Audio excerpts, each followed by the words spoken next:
sa lalawigan ng Tarlac ay may kamanghamanghang tanawin. Isang tanawin na karaniwang nakikita ko lang sa bulubundukin ng Cordillera. Ngunit isang sorpresa ang bumungad sa amin ng aming nasaksihan ang maladagat na ulap sa isang sityo sa bayan ng San Jose.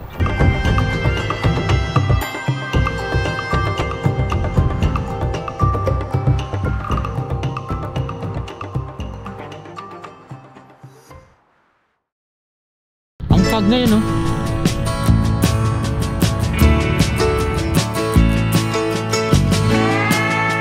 Sa bidyong ito ay muli nating babalikan ang walang kupas na patuloy na pinupuntahan at binabalik-balikan ng mga turista at motorista.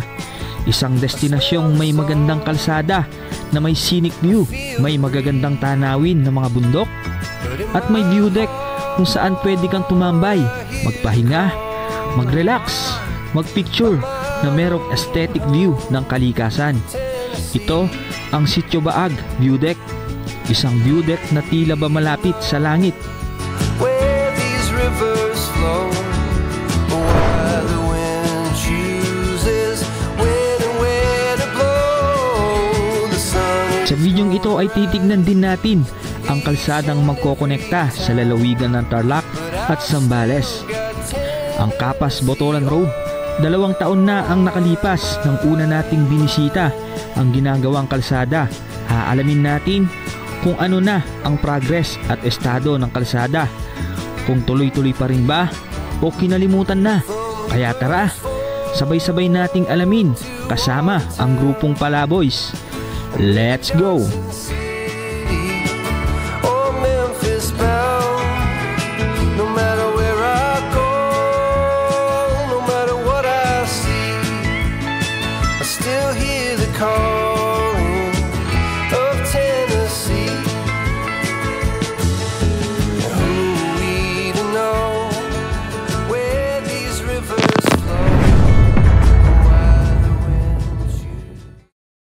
Yun, good morning guys, good morning Philippines. Magandang umaga po sa inyo lahat. Today is Saturday, August 30. Bali, pupuntahan natin sa may Sitio Baag. Ayan, sabi sa ating Google is 1 hour and 28 minutes, nasa 70 kilometers. So time check natin is 4:06 in the morning. So nagyaya ang mga GP grupong Palaboys na mag breakfast ride sa may Sitio Baag. Tapos habulin namin yung yung sunrise. Sana meron, no? Tsaka Sea of Clouds. Tapos imimit natin yung mga kasama natin sa may 7-Eleven sa may Arayat Kakuto. Tapos wait natin si Mrs. So alright, let's go. So yun, usapan 4 o'clock, 4:20 na. Sabagay si June kasi 4:30 pa lang yung out niya. Pero ang plano talaga 4 AM dapat alis na para maabutan namin yung sunrise kung meron man. Ayun, malapit na tayo sa meeting place. Baka kanina pa naghihintay mga yon. O baka tayo pa nauna. Si June nandito na, si Arvin na lang wala. Yun, time check 4:52.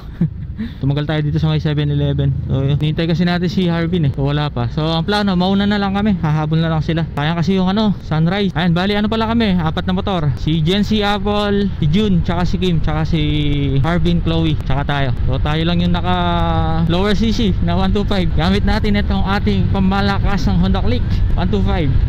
Alright, let's go.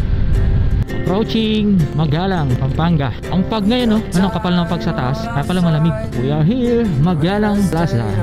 Woohoo! Ang lamig, ang lamig, ang lamig.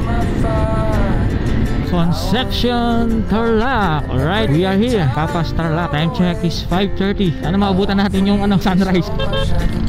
Maliwanag na mga par. Ganda ng LED nila dito. Tapos magandang kalsada. Kapal ng pag, Ayan, malamig na dito sa part na to ng Capas. Malapit sa may National Capas Shrine. Tanaw ba sa camera? Ayun, ayun. Yun, ang ganda ng ilaw mga par. Tapos mga luntiang mga palay ang nasa kanang bahagi natin. Yun, National Capas Shrine. Dati magbablog sana tayo dun kaya lang bawal kasi mag-drone. Kaya di na natin tinuloy. May daan din dito papuntang Sitio Baag, pa Monasterio de Tarlac. Pero sa ngayon ay diretso tayo. Dadaan tayo ng Barangay O'Donnell. Ayan, bali dalawa yung ruta na pwede nyong pagpilian kung pupunta po kayo ng Sitio Baag. Tapos kung dadaan kayo dun sa may Capas papuntang San Jose, madadaanan nyo yung dun yung magandang kalsada, 4 lane. Tapos siya, parang expressway Actually maganda pa nga sa expressway. Tapos pag dumaan kayo dun, pwede yung side trip yung ano, yung Monasterio de Tarlac. So tayo, Barangay O'Donnell. Madadaanan natin yung ano, Bueno Bridge. Tsaka syempre para lagi na lang tayo sa may San Jose. Although yung Sitio Baag yata is part ng San Jose, tama ba? Pero kasi yung kalsada dun, Kapas Kapas Botolan Road Ay, welcome Barangay Santa Lucia. Ayan, titingnan din natin yung ano doon, yung kalsada, kung may progress na ba, kung hanggang saan na yung nagawa sa ano, sa parte ng Tarlac. Pagkakaalam ko, base sa mga research natin, sa may Botolan, may ginagawa din doon Bali, parang magkasalubong from Tarlac, Botolan, parang magkasalubong yung paggawa nila. Tapos maganda rin yung kalsada dito, aspalto, tapos 4 lane, maaliwalas. May mga palikurin, pababa rin, Tapos ang kapal ng fog. Ayun, tanong na natin dito yung ano, bundok, Medyo makapal nga lang yung fog, Slow down. Bangot Bridge. Yun, may ilog sa baba. Ayan na, mga bundok. Ayan na far. Yun, yun. Ayan na, tanaw na natin, Pero ang kapal ng fog sa taas, mukhang may sea of clouds. Yan ang ating aalamin. Welcome, Barangay O'Donnell. Time check is 5:49. So, 11 minutes bago mag-alas 6. Mukhang hindi na natin naabutan ng sunrise. Ayan, kakanan na tayo dito. To Big Rock Plant Alternate Road. Kaya lilim daming puno dito. Tapos ayun na yung bundok, nasa harapan na natin par. 1 year, almost 1 year yata 2 years na nung huling pumunta tayo dito umakyat tayo na Sitio Baag. Kaya titignan natin kung ano yung progress dun sa ginagawang kalsada na Kapas Botolan Road. Isa ito sa mga kalsada na tatagos ng Zambales. Yung isa sa may San Jose Palawig Zambales Road. Ayan nga pala, maraming salamat sa nanood sa ating Little Baguio ride. Tapos pinakita rin natin syempre yung San Jose Palawig Road. Tapos ang ganda ng mga palay dito, dunti ang mga kulay. Yun solid mountain, solid rock. Ayan ang ganda par. Pero kahit ano siya, solid rock, may mga puno pa rin malabong yung puno niya Tapos green. Tapos eto na par, Bueno Bridge approaching. Ayan na par, ang ganda par. So magmaraan tayo para manamnam natin yung view. Ano siya, Gabaldon vibe. Magandang tulay. Tapos nakarap tayo sa kabundukan Tapos sa ibaba, ilog na maraming lahar. Lahar ba yan? Lahar. So mamaya pauwi, drone shot tayo dito. So ngayon kasi hinahabol natin yung sunrise Baka nagbabaka sakali tayo syempre. Kahit yung oras 5:52 na. 8 minutes bago mag-alas 6. Tapos dito ang lamig na. Malamig na yung klima dito Ayan kung inyong mapapansin, makapal yung fog. Kaya medyo malabo yung view. Kulay puti Ang daming ibon sa kalsada Laking ibon to, mga uwak. Oo, mga uwak, kulay black. Uwak. Wine-welcome tayo ng mga uwak. Ang lamig par, ang lamig. Tapos meron ulit isang tulay dito. Yun kasi ayan malapit lang tayo sa bundok na to. And then paakyat na tayo. Ito na yung zigzagan sa may Kapas Botolan Road na puro mga paliko na. Yun di ba?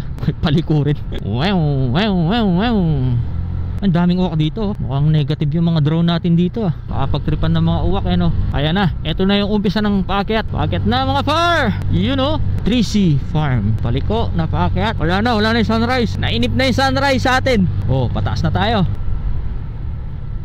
Yung view natin ang taas na. Nung pumunta kami ni Mrs. dito mapag din sa sa taas. Kaya parang nagmotor ka rin sa Cordillera vibe. Halos nagsisiro visibility nung araw na yon. Ayan, bali mamaya ako na lang kayo bigyan ng drone shot pauwi siguro. Kasi gusto nating habulin yung sunrise kung meron pa. Ayun baka dun siya bante. Tapos magpalipat tayo ng drone dun sa may malapit sa view deck.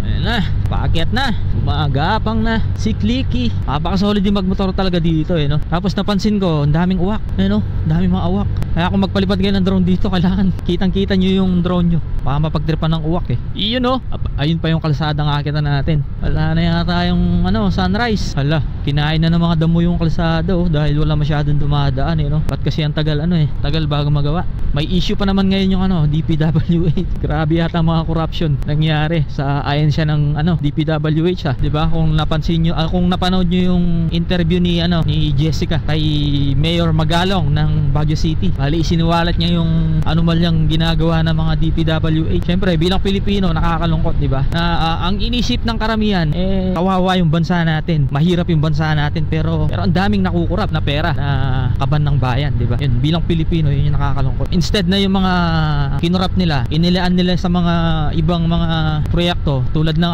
mga mga hospital, di ba? Mga public hospital natin, kawawa yung mga pasyente. Grabe, nakakakilabot na anomalya. Sa totoo lang, ayaw ko pag-usapan yung politika.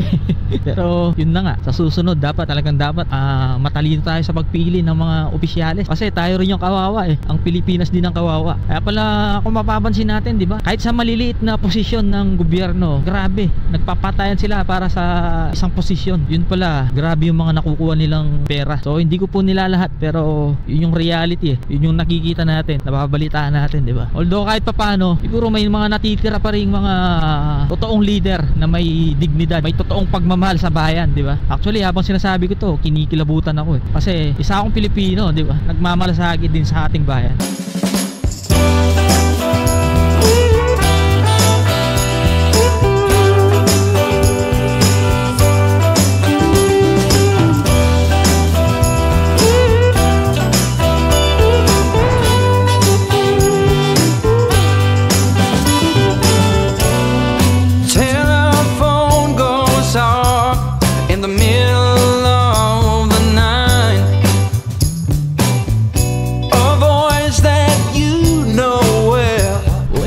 Daming kambing, oh. Kambing. Kaldereta. Ay hindi, papaitan. Masarap yan, papaitan.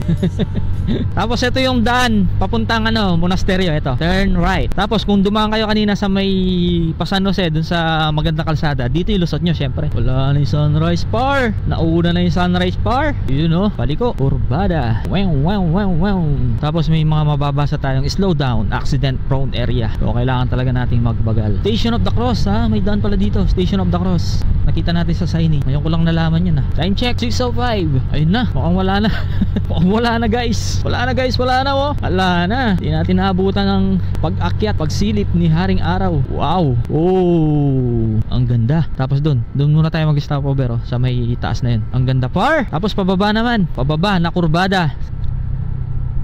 Hindi, wala naman dun yung sunrise. Dito yung sunrise oh. Sa i-stopan natin. Oy, madulas. Yan, paakyat ulit. Kapal ng fog oh. Tapos mula dito, hindi natin matanaw yung view deck. Ayun oh. Kapal kasi ng fog sa taas. Tapos guys oh, kung mapapansin nyo, kapal ng damo ng mga bundok. Paliko, paakyat. Pataas tayo. Gapang ang ating motor. Ayan, kung saan nag-stop yung 4 wheel. Diyan kasi yung diyan mo kasi makikita yung sunrise talaga. Tapos dito, ayun, yung view deck. Diretso tayo na view deck. Lero tayo na motor na. So tara, picture muna tayo dito. You know, ito yung view dito guys. Overlooking. Ayun pala yung araw. Doon pala yung araw eh. Doon pala yung araw par. Ayun par oh. Nauna na eh. Hindi ka pa napunta dito Paul? Ayun ba yun? Nasaan na?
Yun guys oh, pakita ko sa inyo yung view. Tapos ito yung kalsada. Tapos ito yung motor natin oh. Guys, ang ganda ng view dito. Wah, pag malag picture. Ayun oh, ang ganda par. Ayan, mga kasama natin si Mrs. Kim Jun. Apple tsaka si Gency. Habang hinihintay natin si Harbin, ganda ng view. Tapos dito pala yung ano, ito pala yung sunrise. Alam, mataas na yung araw, naka-rise na. Yun ganda ng spot Ayan, nakakit pa tayo mamaya dun. Tapos mula dito, tanaw natin yung view deck, ayun. Yun perfect spot para mag-picture. Ayan, mag-picture kasama ng motor nyo. Ganda. Wah. You know, Lady Rider Lady Rider yan. Matarik ito, sobra. So ayan guys, nag-drone lang tayo ng saglit dito. Tapos, eto na pala yung araw nakaangat na, naka-rise na. Tayo hindi pa naka-rise. So ayan, good morning haring araw. Let's go. Punta na tayo ng view deck, Sitio Baag view deck. Let's go. Dami rin pumupunta dito kasi solid din kasi yung view. Tsaka siya, perfect din siya para sa mga mahilig sa photography, picture. Tapos nagmo-moist yung natin, visor, kasi ang lamig ganda ng mga bahay pwesto ng bahay, kahit kubo lang Ayun, dito pa ano daw? Donation. Tig magkano? Tara, G.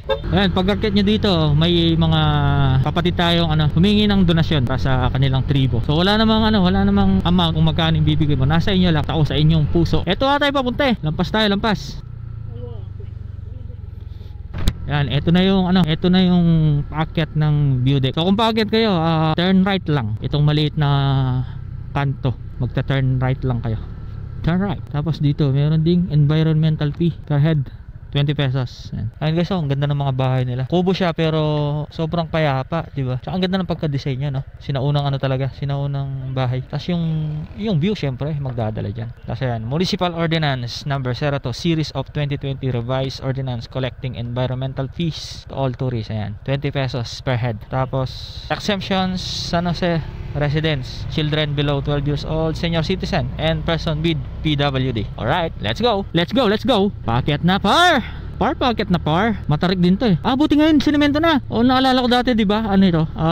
Hindi pa siya sementado. Ngayon sementado na. Sementado lang siya, paakyat, alam ko dati. Tapos yung iba, din na nila inaakyat yung motor nila baka puno sa taas na, or baka takot silang umakyat. Pero tayo, kayang-kaya ni Clicky yan. Na-train si Clicky sa sa Benguet. Kayang-kaya yan. Kayang-kaya yan, ito naman, basic yan, basic. We are here, Sitio Baag view deck. Dami rin nakaklik basura mo, kuha mo, multa mo 1,000. Yun, ganyan dapat. Kasi yung iba, saan na lang tinatapon yung basura, iniiwan yung basura Wala na sa baba may dumaan pa kasya naman single lang naman dumadaan. Durot baba na ka.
Ito ang Sitio Baag view deck na matatagpuan sa bayan ng San Jose, Tarlac, isang mataas na burol na may panoramic overlooking view. Tanaw mula sa itaas ang mga luntiang bulubundukin. Ang mga burol ay nag-aalok ng aesthetic na tanawin para sa mga mahilig sa photography, perpektong spot para kumonekta sa kalikasan. Ang Sitio Baag view deck ay isa ring kamanghamanghang lugar para sa mga naghahanap ng perpektong paglubog at pagsikat ng araw. Idagdag mo pa rito ang mga kaakit-akit na dagat ng mga ulap, at dito ako namangha na ang akala ko ay sa rehiyon ng Cordillera ko lamang makikita.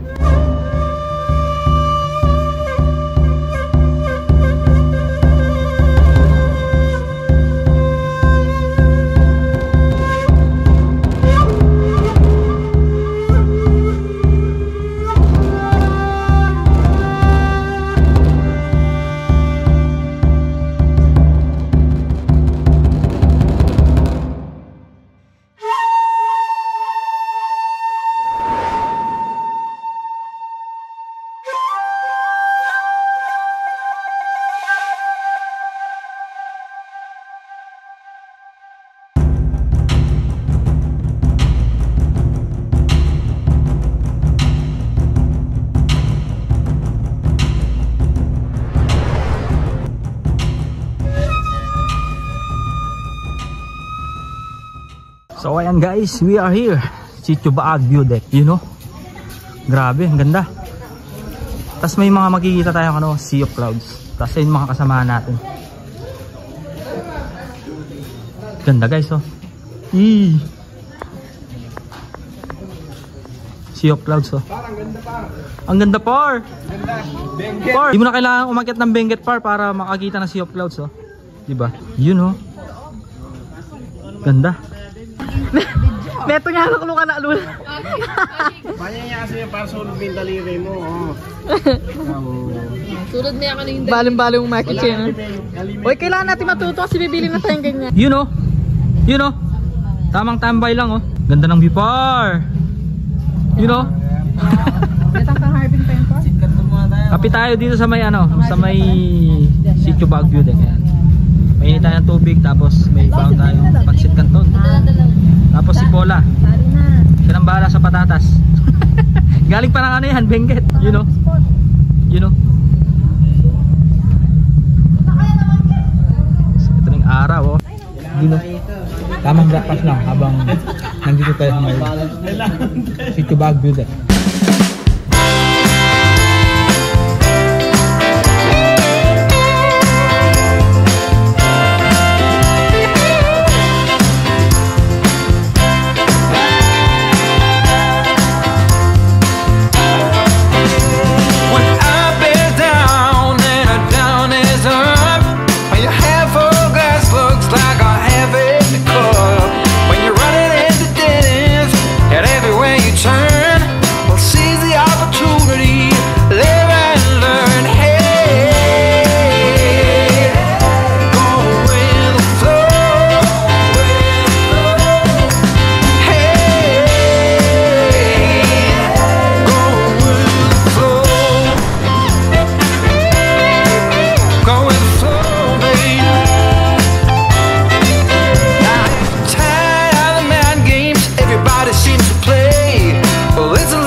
Time check is 9:23.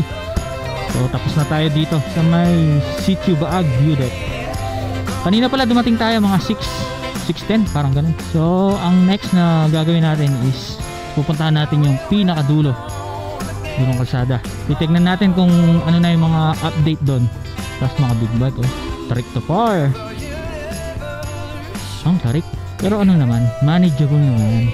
Yung iba takot iyakyat yung mga ano nila, mga motor nila. Kaya dito lang nila pinaparada. Matarik kasi. Bagay, iba na yung sigurado, di ba? Tapos ang ganda ng mga bahay ng mga kapatid nating mga katutubo dito. Ano siya, style kubo. Pero parang modern na eh. Modern na eh, no? Di siya totally na kubo na katulad talaga dati. Medyo may pagka-modern ng konti.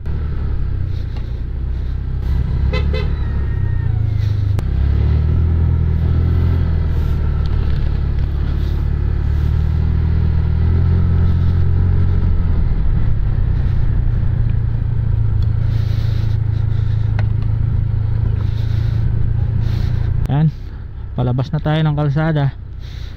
Turn right tayo papunta sa may pinakadulong ginagawang kalsada, Nakapas Batolan Road.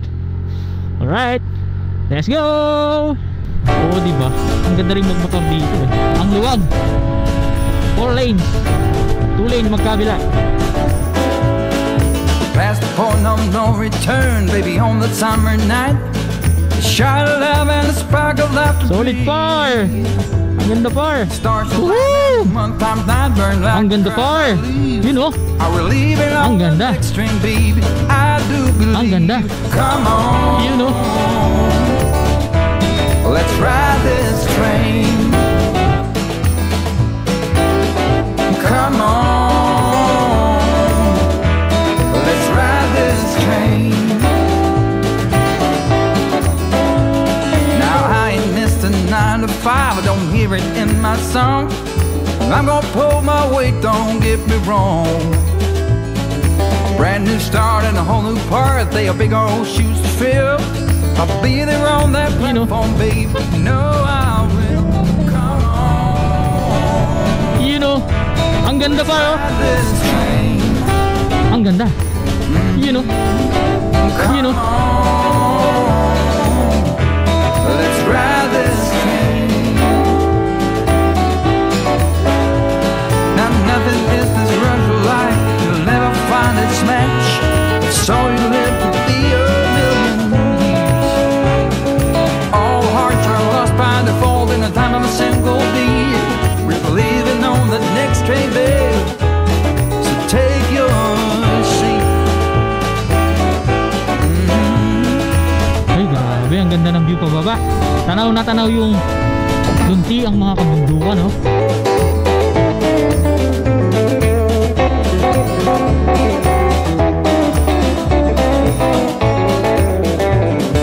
Oh, come on. Let's ride this train. Ang ganda, oh. Ang ganda ng kalsada, no? Yeah, Solid. come on. Let's ride this train. Oh, come on. Solid yung kalsada. Tapos may ano, Let's ride this landslide train. pala dito. Kaka-landslide din pala dito. Oh, come on. Parang kailan lang to, no? This train. Ganda. Ganda ng kalsada dito. Let's ride this train now.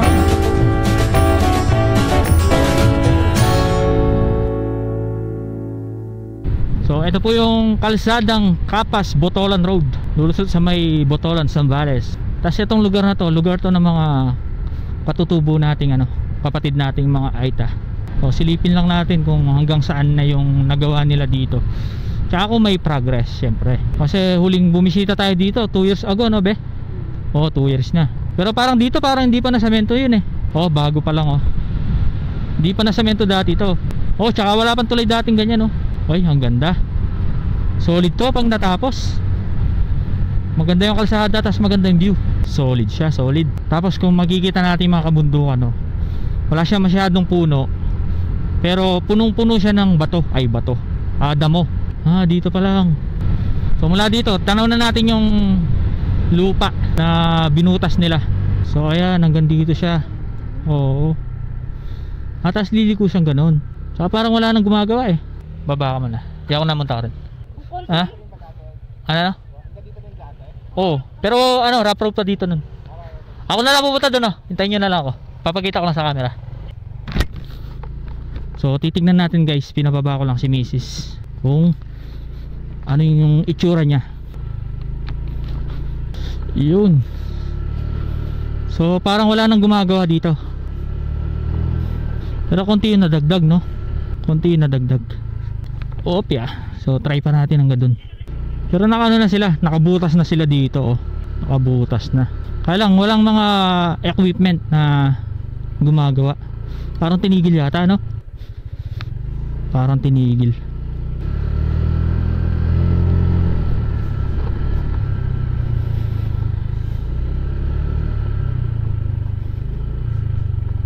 Medyo malawak din, no? Malapad din yung kalsada. Talaga. Kaya lang hindi pa siya ano, hindi pa siya sinesemento.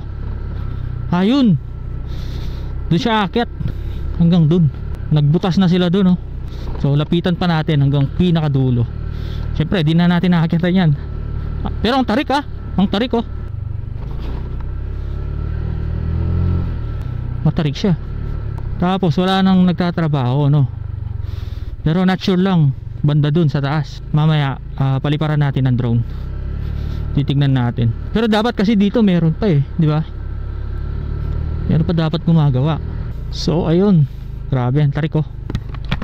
Tarik niya guys, oh. Bali dito sila magbubutas hanggang dun. Siguro pag ganun yan, paikot. Pagitan natin sa drone. Let's go.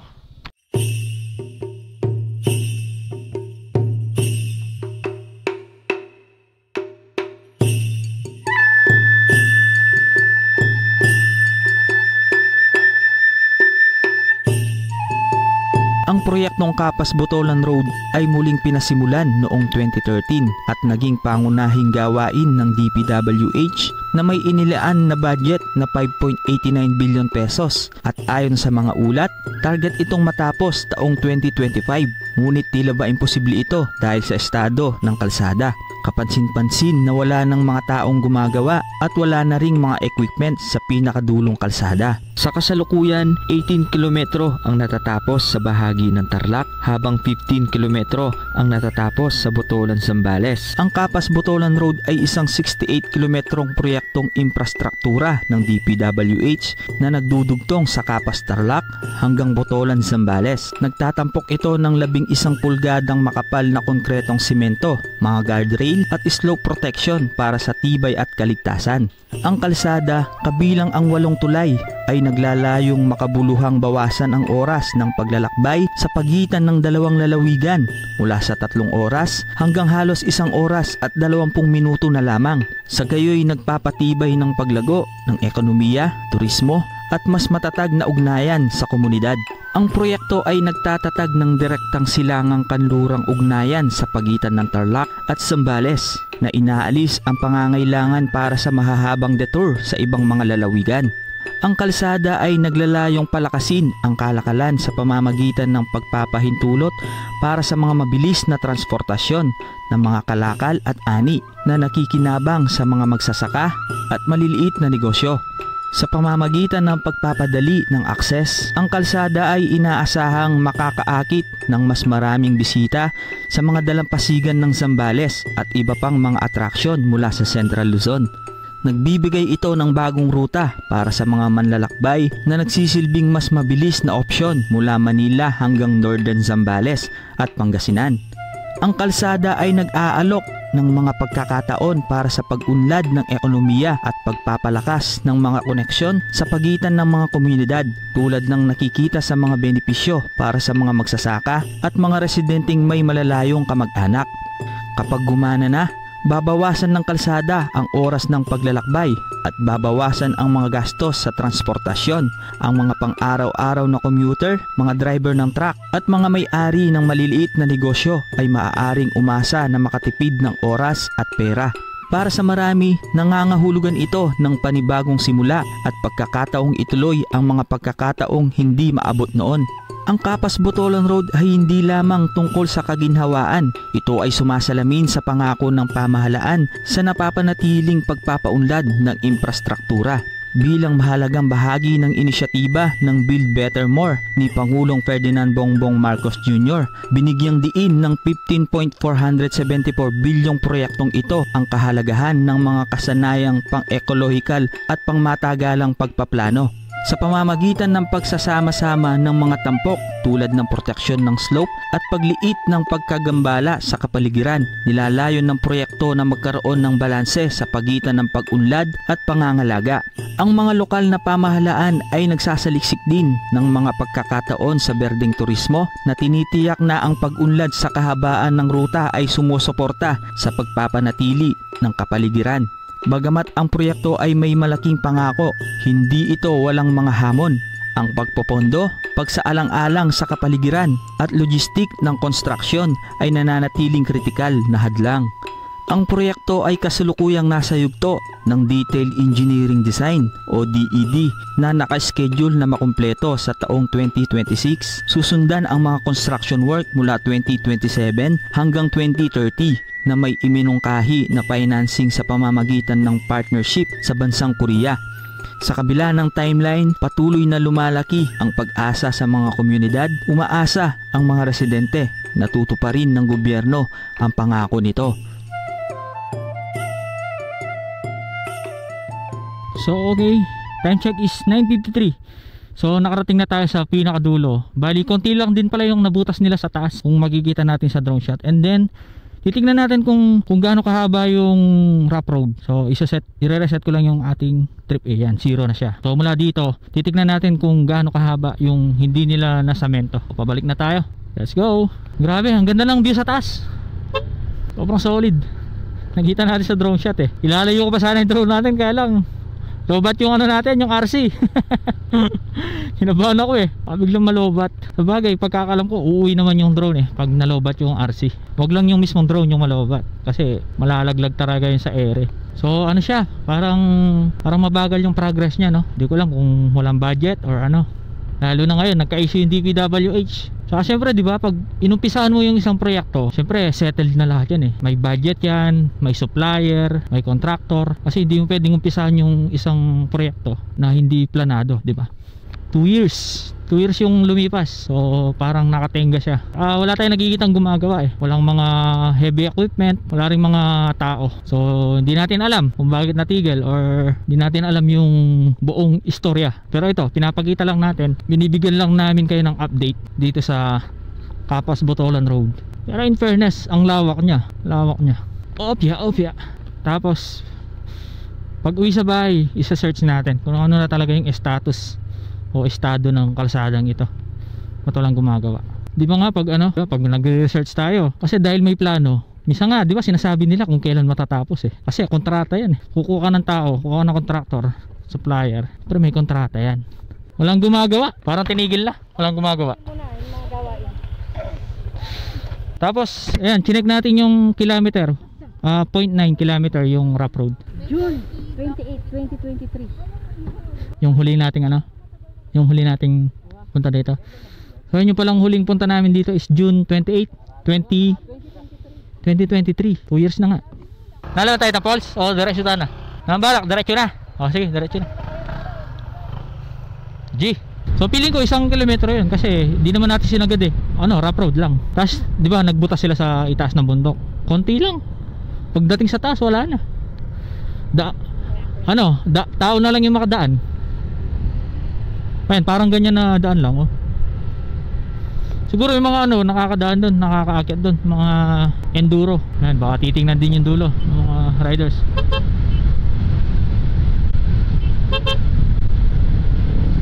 Pauwi na tayo mga par. Ito yung tulay dito. Kanina kasi may nakita tayo, isang maliit na falls, waterfalls. Ganda ng pagkagawa nito. Dito bumabagsak yung tubig. Pero nagka pa rin nagka landslide pa rin. Ganda talaga. Solid sana yung kalsada na to kung tuloy-tuloy tas agad natapos. Laking ginhawa ng mga taga Tarlac. Tsaka malapit sa Tarlac kung pupunta sila ng Zambales, di ba?